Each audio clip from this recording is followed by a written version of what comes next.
ये बधाई देना चाहता हूँ कि आज के डेट में लोग अवेयर हो रहे हैं। लेकिन ये अवेयर होने में भी बहुत सारी बातें ऐसी होती है कि लोग चीज़ों को प्रॉपर जानकारी नहीं होने के कारण से लोग डिसीजन नहीं ले पाते हैं, बहुत सारे कन्फ्यूज़न रहते हैं। तो आज मैं ये बताना चाहता हूँ कि आज बहुत बड़ा डिबेट है फाइनेंस को लेके, फाइनेंस सेक्टर में, कि लोग इन्वेस्ट कहाँ पे करें।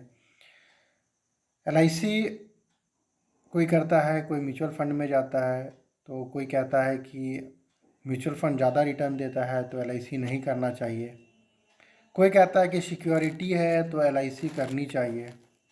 मैं उस बात को ज़्यादा अभी डिस्कस नहीं करना चाहूँगा। मैं सिंपल सा एक वर्ड में आपके लिए कहना चाह रहा हूँ कि आज के डेट में मार्केट में जितने सारे सेक्टर हैं, जितने सारे फाइनेंशियल प्रोडक्ट्स हैं, वो सारा आपके लिए कहीं ना कहीं ज़रूरत है। ये आपको देखना पड़ेगा कि आप किस कारण से इन्वेस्ट कर रहे हैं। एलआईसी का अपना इम्पोर्टेंस है, म्यूचुअल फंड का अपना इम्पोर्टेंस है। अब मैं आता हूँ आपको, बेसिकली आज जो ये मैं वीडियो बना रहा हूँ, ये पर्सनल एक्सीडेंट इंश्योरेंस के बारे में बताना चाह रहा हूँ कि आज मैं देख रहा हूँ कि बहुत सारे लोग इस पर्सनल एक्सीडेंटल इंश्योरेंस के बारे में लोगों को पता नहीं है, और अगर पता भी है तो बहुत कम जानकारी उसके पास है। तो मैं आपको ये बताना चाह रहा हूँ कि पर्सनल एक्सीडेंटल इंश्योरेंस आज लोगों के पास में एलआईसी हो चाहे नहीं हो, म्यूचुअल फंड में पैसा जमा कर रहा हो नहीं कर रहा हो, पोस्ट ऑफिस में कहीं कर रहा हो या नहीं कर रहा हो, मतलब नहीं है। मैं एक बात बताना चाह रहा हूँ कि पर्सनल एक्सीडेंटल इंश्योरेंस हर वो इंसान को मिल सकता है जो लोग अर्निंग पर्सन हैं, जो लोग पैसे कमा रहे हैं, चाहे उनका कैटेगरी कुछ भी हो, ऑफिसर ग्रेड में हो, लेबर कैटेगरी में हो, या जो भी हो, हर कैटेगरी को ये पर्सनल एक्सीडेंटल इंश्योरेंस मिलता है। वो उनके इनकम के हिसाब से मिलता है और ये बहुत ही कम कॉस्ट पे करना पड़ता है। अब मैं ये बताना चाह रहा हूँ कि पर्सनल एक्सीडेंटल इंश्योरेंस के बारे में क्यों मैं आपको कोशिश कर रहा हूँ समझाने का।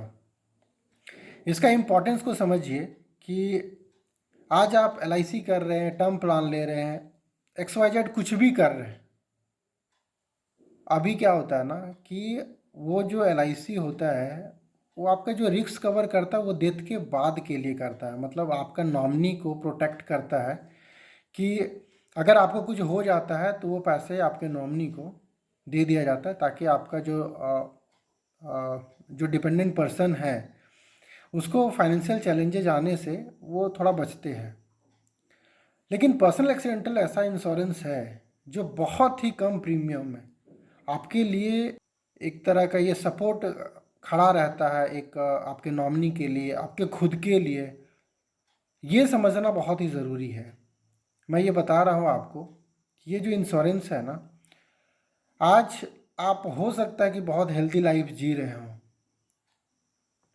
लेकिन आए दिन कोई ना कोई एक्सीडेंट कर जाता है, कोई गाड़ी से ठोकर खा जाता है, कहीं गिर जाता है, कहीं फ्रैक्चर आ जाता है, कभी ऐसी चोटें आ जाती जिसके कारण से डॉक्टर सजेस्ट करता है कि आपको 6 महीने साल भर के बेड रेस्ट चाहिए, 3 महीने का बेड रेस्ट चाहिए।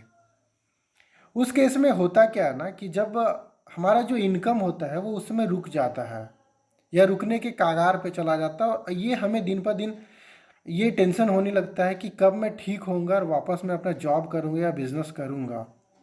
क्योंकि जब तक हम जॉब नहीं करेंगे, जब तक हम ड्यूटी में जाएंगे नहीं, तब तक हमारा पैसा आना स्टार्ट नहीं हो पाता है।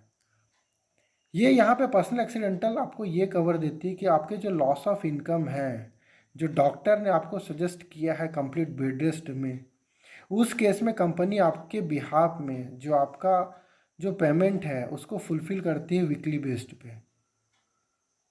तो ये बहुत ही बढ़िया प्लान होता है लोगों के लिए और बहुत ही कम कीमत पे मिलता है लोगों को।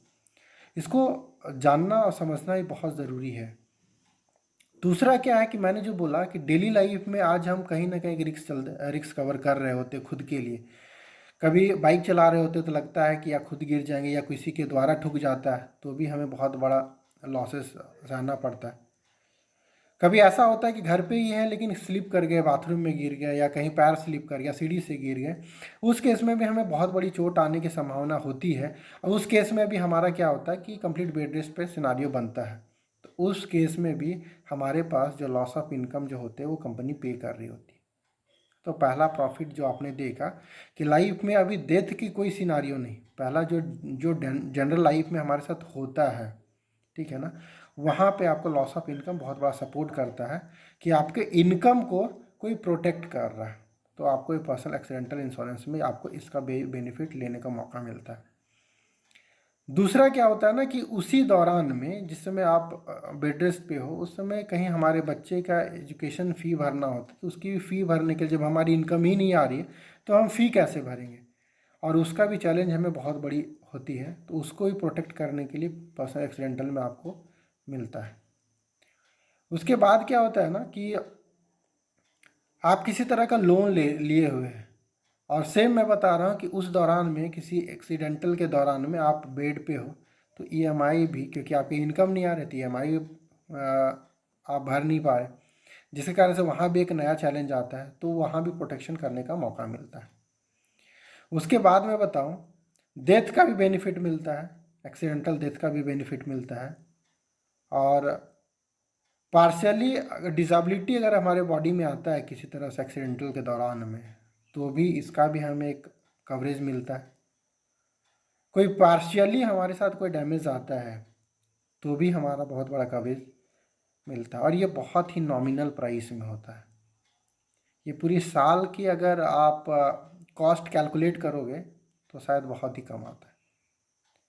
तो ये आपके लिए मैं ये वीडियो मैं बना रहा हूँ। अगर ये आप इस वीडियो को देख रहे हैं तो एक बार अपने एडवाइज़र से पर्सनल एक्सीडेंटल इंश्योरेंस के बारे में ज़रूर पूछिएगा, और उनसे ये बताइएगा कि हमें सिर्फ डेथ कवरेज की एक्सीडेंटल इंश्योरेंस नहीं चाहिए, मुझे लॉस ऑफ इनकम के चाहिए, ईएमआई प्रोटेक्शन के लिए चाहिए। एक बार उनसे बैठिएगा, समझिएगा। अगर अगर आपका कोई जानकार में नहीं है तो दिए गए नंबर पे भी कॉल करके आप जानकारी ले सकते हैं। आपके एज वाइज, आपके पेमेंट वाइज के हिसाब से आपको एक अच्छा पर्सनल एक्सीडेंटल इंश्योरेंस कवर मिल जाएगा। उम्मीद करता हूँ कि ये जानकारी आपको बहुत बड़ा हेल्पफुल रही होगी, और ज़्यादा से ज़्यादा लोगों तक शेयर करें ताकि ये पर्सनल एक्सीडेंटल इंश्योरेंस के बारे में समझ पाएँ चीज़ों को, और इसका ज़्यादा से ज़्यादा बेनिफिट उठा पाएँ। तो वापस मैं आपको तहे दिल से शुक्रिया अदा करता हूँ और बहुत बहुत धन्यवाद देता हूँ, कि उम्मीद करता हूँ ये भी कि आप इसमें एक इनिशिएटिव स्टेप लेंगे अपने अपने लिए, अपने लाइफ के लिए, और अपने बच्चों के लिए, अपनी फैमिली के लिए। So wish you best of luck. Thank you so much.